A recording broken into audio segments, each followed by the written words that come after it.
ja vana tuntud teekond. Lähme siis esimese korrusele, tuleme Peatänavalt sisse, lähme uksest sisse oma väga uhkesse võimsasse lifti, vajutame ikka 3. korrusele.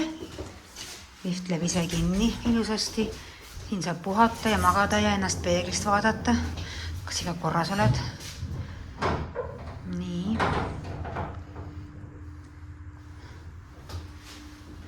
Suur lift. Nagu tantsusaal on siin täiesti, eks nagu kellegi kodu, tuba, kabinet.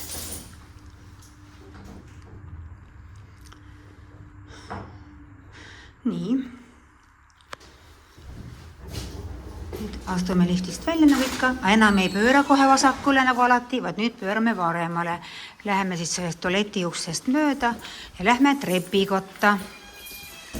Ja vana 3. korrus on siis sama, mis on sisse siin. Praegu nagu maja 5. korrus vajutada kella, ukse kella näete. Ja avab. Ja kes ei taha tulla liftiga, saab tulla nagu alati ülesse trepiga esimeselt korruselt. Nii, et astun sisse ja nüüd tuleb nagu minna siis kõige viimase ukse juurde, mis läheb paremalt kätt.